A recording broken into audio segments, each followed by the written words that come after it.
Wah, mantap sekali ya pasar pikunya. Nah, ini rumpukannya. Yang penting pelepahnya aman ya.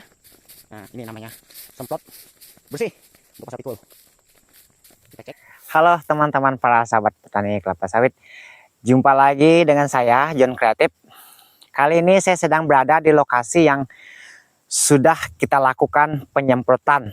Nah, sedangkan kebun ini memiliki tahun tanam udah 3,5 tahun sampai hari ini ya. Ini sudah berusia 3,5 tahun. Ini tanaman ini memiliki bibit unggul yang dari PPKS ya, PPKS. Katanya di suratnya itu ini PPKS varietas yang Gambi. Nah, jadi hari ini pas ke 2 minggu setelah semprot. Nah, jadi kita akan berbagi tips dan berbagi gambaran bagaimana ada seperti apa contoh tanaman sawit yang dirawat sistem disemprot. Sistem disemprot maksudnya membasmi gulmanya ya.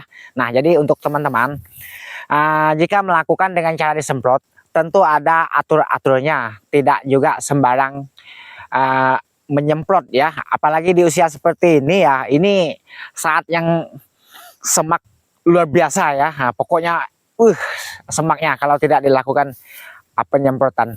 Nah, biasanya urutannya sebelum melakukan penyemprotan kita melakukan tebas bagian piringannya ya. Nah, tebas bagian piringannya.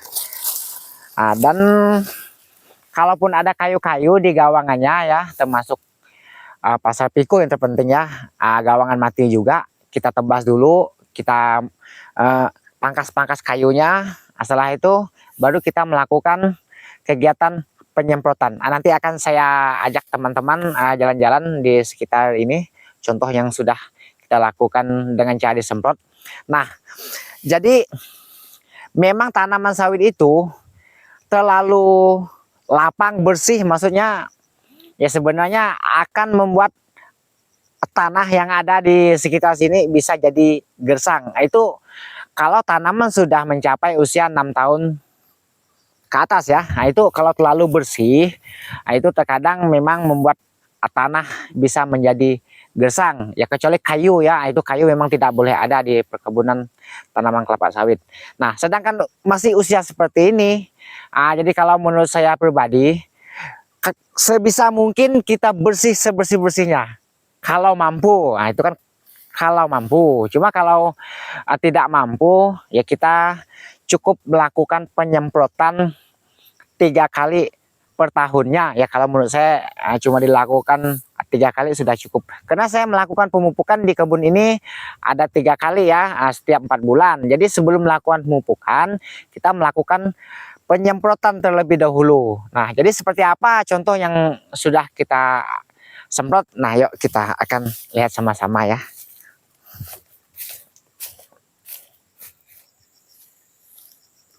Nah, seperti ini ya teman-teman. Kita boleh menyemprot total seperti ini ya. Ini kan semprot total nyamannya, tidak ada yang tersisa ya, kecuali yang tidak itu kena ya oleh racun ya. Ya itu biasa lah, itu terkadang ada yang tidak kena. Jadi kalau kita melakukan penyemprotan dengan cara semprot total, kita harus angkat pelepahnya ya. Menurut saya jangan sampai pelepah ini terkena oleh racun yang kita semprot. Itu yang tidak boleh kalau menurut saya ya, karena yang nama tanam itu sudah terkena racun itu tentu ada efeknya, ada efek kurang bagusnya ya. Yang jelas keracunan ya, walaupun tidak mati tapi ada efek kurang bagusnya. Nah, sedangkan bagian piringannya seperti ini ya. Nah, ini kita tidak melakukan pakai semprot. Kalau piringannya kita melakukan sistem tebas. Nah, seperti ini ya teman-teman, bisa lihat ini masih ada kayu ya, karena ini lahan manual. Nah, seperti ini ya. Yuk kita cek yang lainnya lagi. Yang perlu kita jaga itu kan tanamannya ya. Itu yang sangat hati-hati, jangan mengenai tanamannya ya. Mau semprotnya hangus gosong seperti ini menurut saya tidak masalah ya. Nah, ini karena nanti pun tumbuh lagi dia Ini kan jalan pasar pikulnya. Nah, kalaupun ada pun gawangan matinya, cukup kita semprot seperti ini. Ya, ini karena ubi ya, semak ubi. Karena ubi pun tidak boleh berlebihan ada ya di perkebunan tanaman kelapa sawit. Itu akan memanfaatkan pupuk kita nantinya. Nah, ini. Yang terpenting daun sawitnya harus dijaga ya. Nah, seperti ini ya.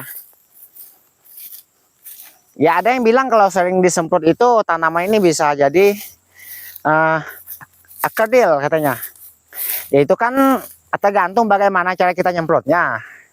Yang sudah saya katakan tadi. Nah, nih jalan porosnya ya. Walaupun di jalan poros, kita tetap menjaga ya, menjaga pelepah tanaman ini supaya tetap hijau ya. Nah, nih kalau memang dia coklat mati berarti itu udah salah semprot, itu sudah mengenai daun tanaman ini ya. Nah, sedangkan dosis yang kita gunakan ya, kalau racunnya memang benar-benar bagus ini sih 75 ya, 75 mili nih. Cuma kalau yang ada semak kayunya kita campur dengan galon ya waktu itu. Nah, jadi seperti ini hasilnya. Ini gawangan mati ya seperti ini ya. Nah, teman-teman bisa lihat. Nah, ini jalan poros pasar pikul ya. Seperti ini gawangan matinya. Biasanya ini tempat tumpukan sampah daunnya ya. Pelepah biasanya kalau sudah pruning nanti. Yuk kita lihat lagi di bagian atas sana. Supaya lebih jelas. Kalau bisa ini dosisnya dikendalikan. Jangan lebih dari 100. Itu tergantung gulma ya. Tergantung gulma. Ya kalau gulmanya agak ringan, tidak terlalu banyak kayu, kita cukup menggunakan 75 saja. Nah, ini hasilnya, ini 75 ini. Bahkan ada yang 50 nih kemarin, 50 mili. Sudah cukup. Cuma kita melakukan penyemprotan itu di pagi hari ya. Nah, supaya daya serapnya lebih bagus, ya bisa mati seperti ini ya. Ini lakukan pagi nih. Dari jam 6 sampai jam 9, paling lambat jam 10. Nah itu kalau saya pribadi seperti itu waktu nyemprot. Kalau kita melakukan penyemprotan di sore hari memang mati, cuma kurang, tidak bisa mati seperti ini. Saya pernah coba berbagai macam cara, sudah saya coba, ternyatanya memang pagi ya lebih bagus daya matinya. Nah, seperti ini. Nah, teman-teman bisa lihat sendiri ya. Kalau ada yang mengatakan ada efeknya untuk tanaman sawitnya kalau terlalu bersih, ya ini buktinya ya. Nah, nih berbuah ini rata-rata teman-teman bisa lihat seragam ya, kecuali yang agak apkir. Nah, itu hampir apkir itu, cuma masih berbuah itu saya biarkan. Nah, seperti ini ya hasilnya. Ini ya, ini dosis 75 dengan 100. Kalau yang terlalu tebal kita bikin 100. Kalau yang agak tipis kita bikin 75.